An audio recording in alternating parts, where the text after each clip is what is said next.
14 तक पढ़िए कोई एक जन। ठीक है, बहुत बहुत धन्यवाद बच्चे लोग, आप लोग बहुत अच्छे लग रहे हो। स्कूल जाते हो? हाँ, वेरी गुड। कौन पढ़ रहा है? कितना? पहला राजा 3रा अध्याय 1 से 14।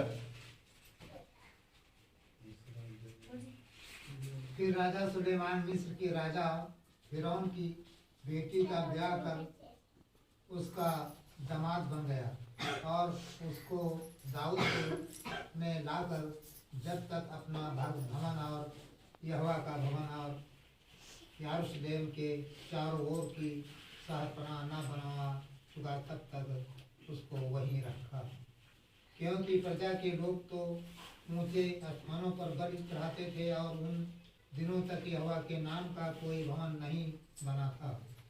सुलेमान यहोवा से प्रेम रखता था और अपने पिता दाऊद की विधियों पर चलता तो रहा, परंतु वह ऊंचे स्थानों पर भी बलि चढ़ाया और धूप जलाया करता था। और राजा गिबोन को बलि चढ़ाने गया, क्योंकि मुख्य ऊंचा स्थान वहीं था। तब वहाँ की वेदी पर सुलेमान ने 1000 होम बलि चढ़ाया। गिबोन में यहोवा ने रात को स्वप्न के द्वारा सुलेमान को दर्शन देकर कहा, जो कुछ तू चाहे कि मैं तुझे दूं वह मांग। सुलेमान ने कहा, तू अपने दास मेरे पिता दाऊद पर बड़ी करुणा करता रहा, क्योंकि वह अपने को तेरे सम्मुख जानकर तेरे साथ सच्चाई और धर्म और मन की सिधाई से चलता रहा। और तू ने यहाँ तक उस पर करुणा की थी कि उसे उसकी गद्दी पर विराजने वाले का एक पुत्र दिया है, जैसा कि आज वर्तमान है और अब है। मेरे परमेश्वर यहोवा, तू ने अपने दास को मेरे पिता दाऊद के स्थान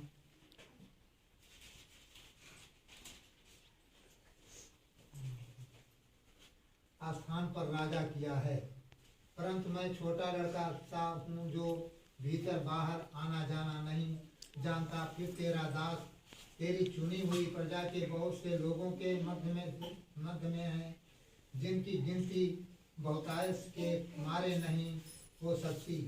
तू अपने दास को अपनी प्रजा का न्याय करने के लिए समझाने की ऐसी शक्ति दे कि मैं भले बुरे को परख सकूं, क्योंकि कौन ऐसा है कि तेरी इतनी बड़ी प्रजा का न्याय कर सके।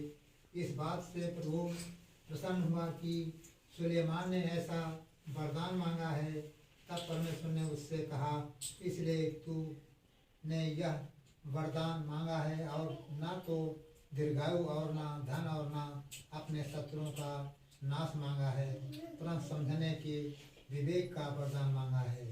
इसलिए सुन, मैं तेरे वचन के अनुसार करता हूँ, तुझे बुद्धि और विवेक से भरा मन देता हूँ, यहाँ तक कि तेरे सामान ना तो तुझसे पहले कोई कभी हुआ और ना बाद में कोई कभी होगा।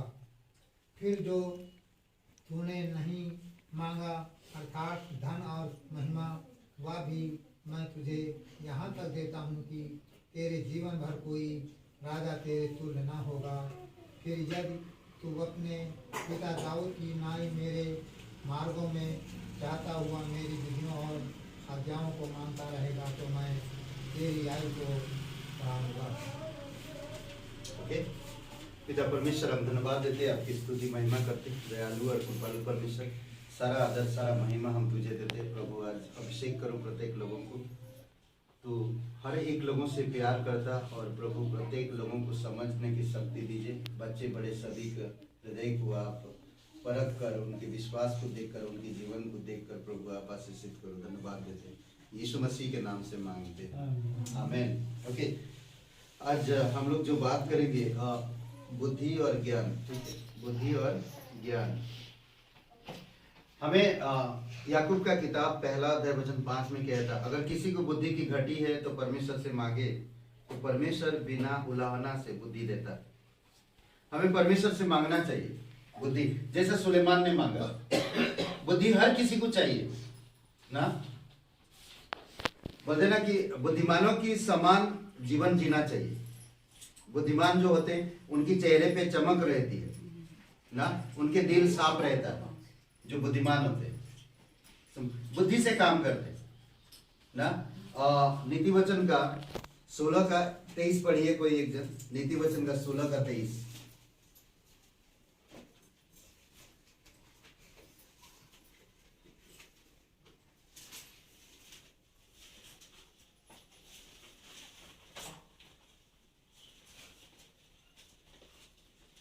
बुद्धिमान का मन उसके मुंह पर भी बुद्धिमानी प्रकट करता है और उसके वचन में विद्या रहती है। ओके, बुद्धिमान की जो बुद्धि से जो काम करता है उसके मुंह से, उसके चेहरे पे भी दिखाई देता है और उसके मुंह से विद्या निकलते। विद्या मतलब समझ रहे, किसी लड़की नहीं निकलता विद्या नाम की, समझ रहे, बल्कि ज्ञान बुद्धि निकलता। अच्छा तालीम, अच्छा व्यवहार, अच्छा स्वभाव और अनुग्रह उसके जीवन से आता ना। दूसरों को प्रेरणा देता है, दूसरों को उठाता है, दूसरों से प्रेम जैसा शब्दों से संभालता है, बीमारियों को ना, तमाम चीजों से।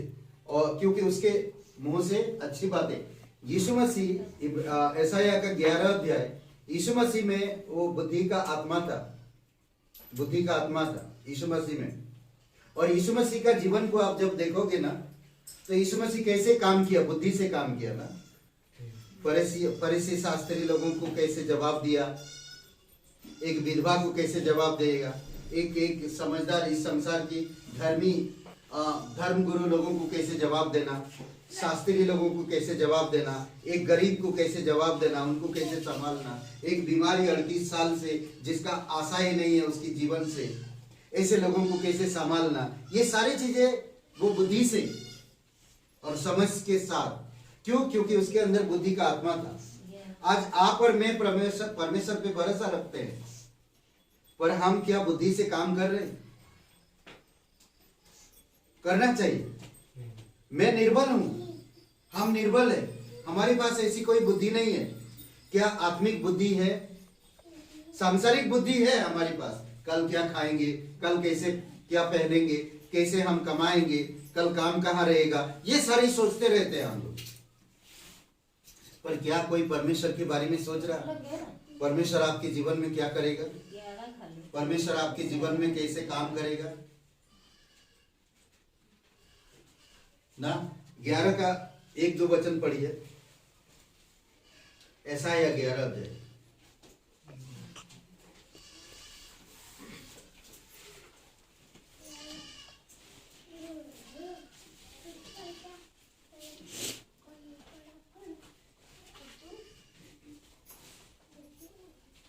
तब यिशै के ठूंठ में से एक अंकुर फूट निकलेगा, हाँ उसकी जड़ में से एक शाखा निकलकर फलवंत होगी। तब यहोवा का आत्मा बुद्धि और समझ का आत्मा, युक्ति और पराक्रम का आत्मा, वरन ज्ञान और यहोवा के भय का आत्मा उस पर छाया रहेगा। ओके, ये कहता है कि दाऊद के घराने से, जैसे दाऊद के घराने से एक टूट निकलेगा और वो है यीशु मसीह। और यीशु मसीह का जब काम देखेंगे ना, सोचिए कि दुश्मनों को एक शब्द कहता मर जाते, परंतु उन्होंने दुश्मनों को माफ किया, प्रेम किया और उन पर दया किया। ये बुद्धि तो है। अगर आपके साथ कोई गलत कर रहा है तो क्या आप छोड़ेंगे? अगर कोई आपको गलत शब्द बोल देता तो आप क्या बोलेंगे? नाराज हो जाएंगे, आप भी गलत शब्द बोल देंगे या तो हाथ उठा देंगे। परंतु प्रभु यीशु मसीह समझदारी से काम किया। क्यों? उसके अंदर बुद्धि का आत्मा था, युक्ति करने वाला आत्मा था ना, पराक्रमी आत्मा था। इसीलिए हमें बुद्धि की आत्मा से काम करना चाहिए।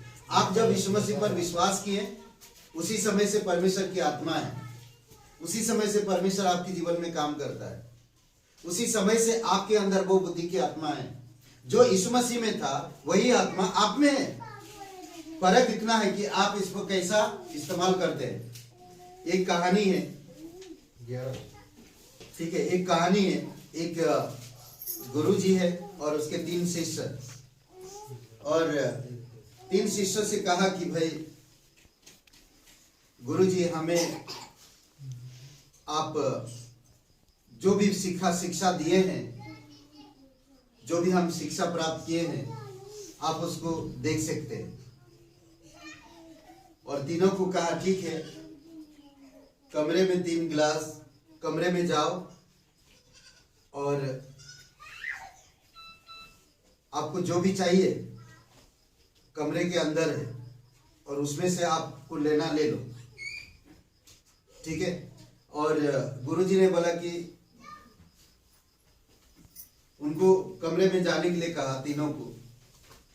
पहले भी शायद मैंने कहा है, नहीं कहा था शायद, पता नहीं, ठीक है। गुरुजी के 3 शिष्य थे और 3 शिष्यों में से कौन बुद्धिमान है और कौन ज्ञानवान है वो देखना चाहते थे, और कौन शिक्षा को सही ढंग से प्राप्त करते और बुद्धि से काम करते और ज्ञान को भी समझ पाते, तो पर वो गुरुजी देखना चाहते थे। तो तीनों को कहा कि कमरे में जाओ एक एक करके, और कमरे में जाओ, जो है उसमें से तुम जो भी करना है तुम करो। कहते कि उसमें 3 गिलास है, उसमें से आप 1 गिलास को पीकर आना। तो कमरे में जाते तो कुछ भी नहीं है, पर 3 दूध की गिलास है, 3 दूध की गिलास है। एक सोने की गिलास में है, एक चांदी की गिलास में है, एक तांबे की गिलास में है, ठीक है। तो तीनों को अंदर भेजते हैं एक एक करके। पहला वाला बड़ा खुश हो गया जब गया। उन गुरुजी ने नहीं बताया कि तांबे में, पीतल में नहीं, तांबे में, चांदी में या तांबे में है, वो नहीं बताया। बोलते 3 गिलास है, तुम 1 गिलास का दूध पी कर आओ। 3 गिलास में दूध ही है, ठीक है। मैं बता दे रहा हूं पर गुरुजी नहीं बताया। अब तीनों जाते एक एक करके। पहला वाला गया, बड़ा खुश हो गया, बोलता मेरे को सोने के गिलास में दूध पीने मिला, मैं थोड़ा मूल्यवान ना, वो सोने बोले तो मूल्यवान है ना। तो उसने सोने के गिलास के दूध पीकर आया, बड़ा खुश होकर आया। गुरुजी कहा ठीक है, हाँ ठीक है, बड़ा खुश है वो। दूसरा जब गया, वो बोलता यार सोने का गिलास का दूध पीना तो मेरा नसीब में शायद नहीं है। उसने अपना मन बना लिया कि चलो चांदी का ही पी लेते हैं। वो चांदी का पी लिया, थोड़ा वो भी दुखी था, पर आके बोला गुरुजी ठीक है, ठीक हो आप? हाँ ठीक है। वो चांदी का भी मूल्य है, इतना नहीं सोने की जैसा, बट चांदी का भी मूल्य है। तीसरा जब जाता वो बहुत क्रोध होता था दोनों पर, बहुत गुस्सा करता, और गुस्सा करके लौट के आता, तांबा का दूध पीकर लौट आता। और गुरुजी ने बोला तीनों के तीनों आप लोग देख लिया वहां क्या था। पहला वाला ने बोला कि गुरुजी मैं तो बड़ा मूल्यवान हूँ क्योंकि मैं सोने की गिलास में से दूध पिया। दूसरा भी कहा गुरुजी मैं भी ठीक हूँ, भले मूल्य इतना नहीं है बट चांदी का दूध पिया हूँ मैं भी। और तीसरा ने बोला मैं बड़ा दुखी हूँ क्योंकि मुझे तांबा का गिलास का दूध पीने मिला। तो तीनों का राय देखकर गुरुजी ने कहा तुम लोग सिर्फ गिलास के मूल्य को देखा, पर गिलास के अंदर जो चीजें है वो तो एक ही गाय की दूध है, एक ही गाय का दूध है। उसको तुम नहीं समझ पाया, उसका टेस्ट नहीं जान पाया, उसका गुण नहीं जान पाया, पर तुम सिर्फ मूल्य को तोला। आज आप और मैं भी परमेश्वर को देखकर, बाइबल को देखकर मूल्य को तोलते, हमें क्या लाभ होगा? समझ रहे?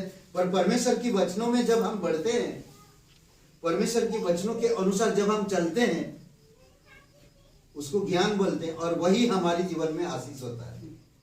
क्योंकि हम सिर्फ बाइबल को देखकर अरे जाऊंगा कलीसिया में मुझे लाभ मिलेगा, मुझे चंगाई मिलेगा, मुझे ठीक हो जाऊंगा मैं, यही सोचते हैं हम।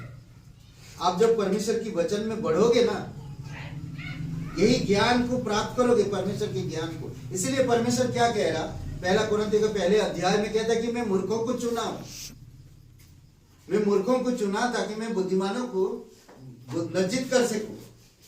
आपको बुद्धिमान बनाना चाहता है, आपको ब्लेसिंग करना चाहता है, पर हम लोग मूल्य देखते हैं कि मैं यीशु मसीह के पास जाऊंगा तो क्या मिलेगा मुझे, कैसे आशीष होएगा। समझ रहे? एक वचन पढ़िए, आयुब का 28 का 28। आयुब का 28 का 28। भजन संहिता से पहले आयुब आता है, जानते हैं ना? नहीं पता? जानते हैं। आयुब का 28 का 28।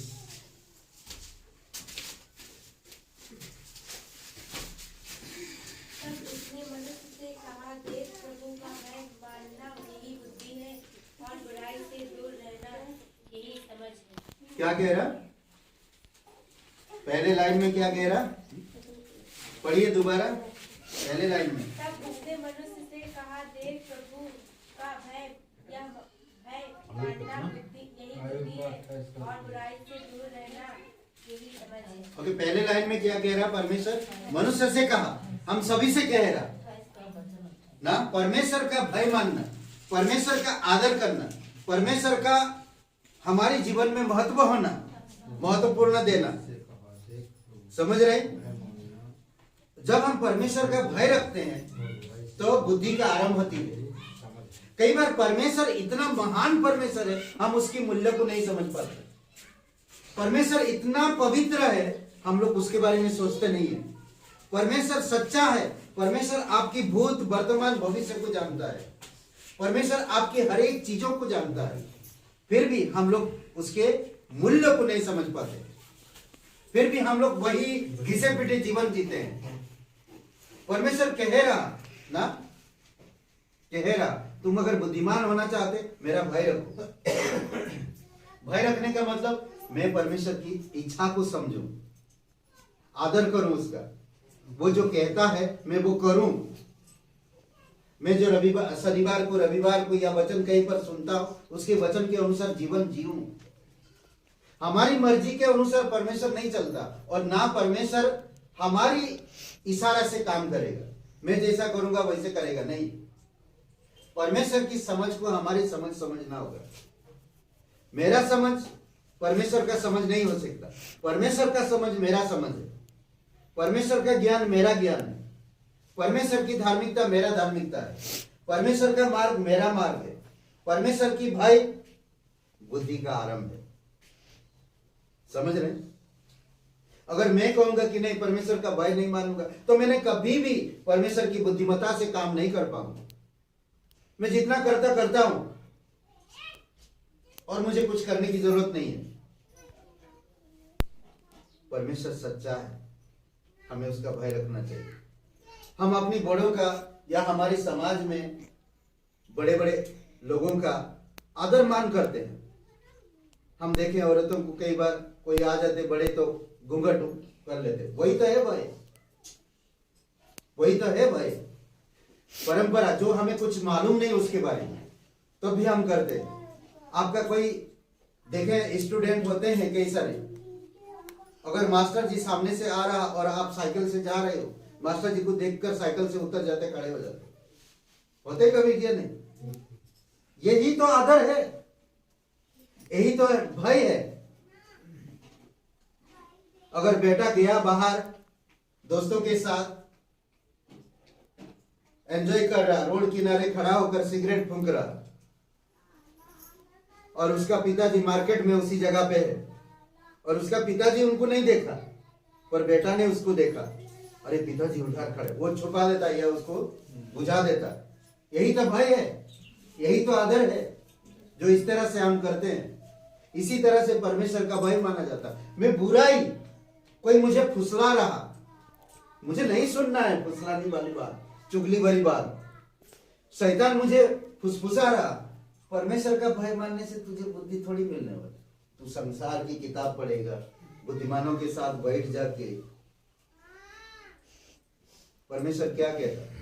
ठट्टा करने वालों की मंडली में जो बैठता है कैसा होता है? ना बैठना मना करता है। दुष्टों के मार्ग में मत चलना। बहुत से लोग आएंगे ना, तो वो आपकी परमेश्वर का आदर करते और वो ना आपका आदर करते, फिर भी हम उसी के पीछे चलते। जो मेरा परमेश्वर का आदर करेगा मैं उसका आदर करूंगा, जो मेरा परमेश्वर के पीछे नहीं है मैं उसके पीछा छोड़ देता, छोड़ देना चाहिए। अगर कहीं पर मैं जा रहा हूं और कोई गलत बातें बता रहा तो मैं वहां से निकलूं, क्योंकि मैं परमेश्वर का जन हूं, मैं परमेश्वर का भय रखता हूं, मैं उसका आदर करता हूं। इसीलिए हम वैसे कि वैसे रहते हैं। हम एक समाज में, समाज का, परंपरा का या बड़े लोगों का आदर कर रहे हैं, बट परमेश्वर की वचनों का या परमेश्वर जो पूरे कायनात को संभालता है, जो मेरी रक्षक है, जो मेरा उद्धार करता है, जो मुझे जीवन देता है, उसका मैं आदर नहीं करता। कितना कितना कैसा लगता ना। सोचिए, सुलेमान कहा परमेश्वर से, परमेश्वर मेरे पिता पर आपने बहुत कृपा दृष्टि किया, मेरा पिता आपके जीवन भर चला, आपने उसे बहुत आशीष दिया। अब मेरी बारी है कि ये प्रजा जो है, इनको मैं कैसे न्याय करूं। मुझे नहीं पता, मुझे नहीं मालूम। मैं इसीलिए आपसे, मुझे कुछ नहीं चाहिए, मुझे सिर्फ बुद्धि चाहिए कि बुद्धि से न्याय कर सके, समझ से न्याय कर सके, किसी का गलत न्याय ना करूं, किसी को गलत जगह पे ना भटका दूं, किसी का पक्षपात करके न्याय ना करूं, किसी का मुंह देखा करके न्याय ना करूं। इसीलिए प्रभु मुझे बुद्धि चाहिए, बुद्धि की आत्मा दी। प्रभु यीशु मसीह विधवा को जितना प्यार करता, धनवान को उतना ही प्यार करता। वो ये नहीं कह रहा कि विधवा तू कुछ नहीं तेरे पास, धनवान का मुंह देखकर उधारी नहीं, ऐसा नहीं है। आज बहुत से लोग हैं, जिधर मिलता है उधर खिसक जाते हैं, जिधर नहीं मिलता है उसको और गिरा देते हैं। ये इंसान का रूल है, हमें ऐसा नहीं करना चाहिए। परमेश्वर प्रभु यीशु मसीह ऐसा नहीं किया। फरीसी के घर में जब यीशु मसीह था, सिमोन फरीसी के घर में चुंगी लेने वाला, और एक वहां पर विधवा, वो एक वैसा आ जाती है। यीशु मसीह दोनों से क्या कहा, मैं तेरे घर पे आया हूं पर तूने मेरे पैर नहीं धोया। उसने अपनी आंसुओं से मेरे पैर धोया, अपने बालों से पूछा। समझ रहे, तूने मेरे सिर पर तेल नहीं मला, परंतु उसने अपनी सुगंधित अपनी आंसुओं से मेरे अभिषेक किया। कितना अद्भुत बात है ना। एक विधवा का तारीफ कर रहा है, एक विधवा बोल रहा, वैश्य का तारीफ कर रहा है, परंतु यहां पर एक ज्ञानवान आदमी है, उसका तारीफ नहीं कर रहा। सोचिए थोड़ी समय के लिए, कौन आदर कर रहा था वहां पर, ये दोनों में से कौन आदर कर रहा है? सोचिए थोड़ी समय, कौन आदर कर रहा है? वो वैसा उसकी आदर किया यीशु मसीह, इसीलिए उसका तारीफ किया गया। वही बुद्धिमान थी उस जगह पे, वैसा। परंतु जो बुद्धिमान कहला रहा था लोगों की नजर में, वो गिर गया वहां पर। उसके पास जवाब नहीं था, उसके पास कुछ नहीं था। कोई भी मेहमान आता है, भाई पानी तो देते हैं, तुमने पानी तक नहीं पूछा, पैर धोना पड़ता था मेहमान अगर आपके घर में आते हैं। इसीलिए आज लोग क्यों कहते हैं मेहमान भगवान का समान होता है? कहावत चली आ रही पहले से।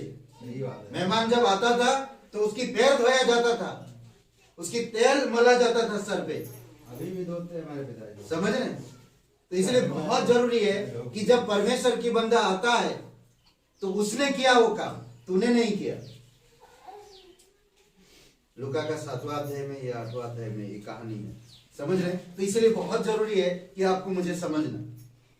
सुलेमान जब बुद्धि मांगा तो परमेश्वर कहा, हे मैं परमेश्वर खुश हुआ, परमेश्वर आनंद किया, परमेश्वर खुशी हो गया। क्या कहा सुलेमान से? हे सुलेमान तू सुन, तूने ना तो आयु मांगा और ना धन संपत्ति मांगा, तू सिर्फ बुद्धि मांगा। बुद्धि का विवेक चाहिए।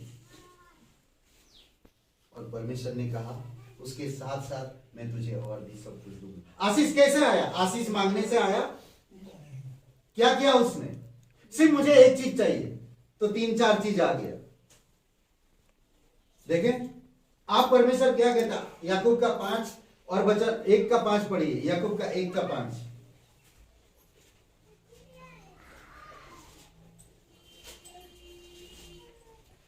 याकूब का 1 का 5। नहीं वो नहीं, याकूब, आयुब नहीं, याकूब।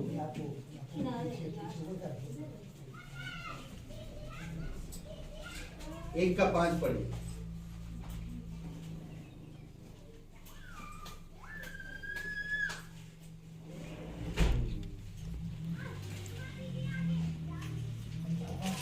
यदि तुम में से किसी को बुद्धि की कमी हो तो वह परमेश्वर से मांगे और उसे दी जाएगी। ओके, क्या कह रहा? यदि किसी को बुद्धि की कमी हो तो परमेश्वर से मांगे, उसे दी जाएगी। आगे, क्योंकि वह प्रत्येक को बिना उलाहना दिए उदारता से देता है। उदारता से, बिना कुछ अर्थ रखे वो उदारता से देता, खुशी से, आनंद से देता है। समझ रहे? और हम लोग मानते नहीं। आयुब का 28 में हम लोग देखा कि जो परमेश्वर का भय रखता है, क्या कहते हैं कि बुद्धि का आरंभ है। और जो बुराइयों से दूर रहता है,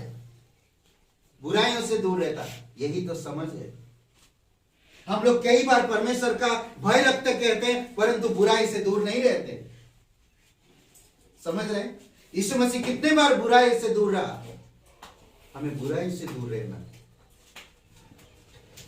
हमें बुराई में जाकर गलत विचार, गलत सोच, गलत या रूढ़िवादी नहीं होना चाहिए। समझ रहे? बल्कि बुराई से हमें दूर रहना। बुरी संगति अच्छे चरित्र को बिगाड़ देता है। जानते हैं? बुरी संगति अच्छे चरित्र को बिगाड़ देता है। आपकी बुद्धि को भ्रष्ट कर देगा, आपकी दिमाग और हृदय में गलत विचार भर देगा। इसीलिए मुझे बुराई से दूर रहना, यही तो समझ है, यही तो ज्ञान है। समझ रहे? लूका का 18 अध्याय में 2 लोग आते हैं, एक शास्त्री है, फरीसी है, और एक गरीब मजदूर है। दोनों परमेश्वर के भवन में प्रार्थना करने आते हैं। किसको प्रभु अपनाता है? किसका तारीफ करता है? सोचिए। एक ने आकर कहता है कि प्रभु मैं तो 10वां अंश देता हूं, उपवास रखता हूं, आपके मार्ग में चलता हूं, परंतु दूसरा इधर एक आकर कहता कि प्रभु मैं तो एक पापी इंसान हूं, सर के तरफ सर उठाने की भी मैं हिम्मत नहीं कर सकता हूं, मुझ पापी पर दया करना। किस पर दया किया? पापी पर। क्यों? वो अपने आप को नम्र किया ना, अपने आप को नम्र किया। समझ रहे? और परमेश्वर नम्र लोगों पर अनुग्रह करता है। जानता है कि ये टूटे हुए हैं, और जो फरीसी आकर प्रार्थना कर रहा था उसकी बातें नहीं सुनी। इसीलिए प्रभु कहता है सकरा फाटक पर चलो। सकरा ना, छोटे मार्ग में चलो जो जीवन को पहुंचाता है। चौड़ा वह मार्ग है जो सब कोई चलता, आप भी चल रहे हैं, तो क्या होएगा? उसका अंत विनाश है। इसीलिए परमेश्वर आपको बुद्धिमत्ता देता है, ज्ञान भी देता, उसके अनुसार आप चलना चाहिए, समझना चाहिए। समझ रहे? बुद्धि और ज्ञान होना बहुत जरूरी विश्वासियों में। बुद्धि परमेश्वर की भय रखने से आता है, और ज्ञान बुराई से दूर रहने से आता है। आइए प्रार्थना करते हैं। जो तीन जो गिलास के बारे में देखें, सिर्फ वो लोग गिलास के मूल्य को देखा। आप सिर्फ बाइबल के मूल्य को मत देखो, या बाइबल में मुझे सिर्फ आशीष मिलेगा, नहीं, आशीष नहीं मिलेगा। आप जब करोगे, बाइबल के वचनों को मानोगे, इस वचनों में कितनी सामर्थ्य है, इस वचनों में मेरा उद्धार है, इस वचन में मेरी बुद्धि और समझ छिपी हुई है, तब आप समझ पाएंगे परमेश्वर के चरित्र के बारे में, परमेश्वर के ज्ञान के बारे में, परमेश्वर के अनुग्रह के बारे में, परमेश्वर के कलीसिया के बारे में, परमेश्वर के अनंत राज्य के बारे में, परमेश्वर के सुसमाचार के बारे में, परमेश्वर के क्रूस की संपूर्ण कार्य के बारे में, और परमेश्वर की प्रेम और वचन के बारे में आपको ज्ञान होगा। समझ, जब आप अंदर पढ़ोगे, सिर्फ में कलीसिया आने से मुझे आशीष नहीं मिलता है। दूध के गिलास के मूल्य से हम दूध के महत्व को नहीं समझ पाएंगे। समझ रहे? इसलिए मुझे ऊपर का भी मूल्य को समझना और अंदर जो उसको भी समझना। समझ रहे? आइए प्रार्थना करते। पवित्र महान और सर्वशक्तिमान परमेश्वर पिता, तेरी इच्छा, तेरी दया और तेरी कृपा के अनुसार अगुवाई करना पिता। आप अगली हफ्ता जो प्रभु क्रिसमस प्रोग्राम है, आप प्रत्येक लोगों को इंकरेज करना, अगुवाई करना पिता, तेरी इच्छा अनुसार, तेरी सामर्थ में, तेरी दया में। जीवित और पराक्रमी परमेश्वर धन्यवाद देते। तू राजाओं का राजा, तू प्रभुओं का प्रभु, सर्वशक्तिमान परमेश्वर, दयालु और कृपालु परमेश्वर धन्यवाद देते।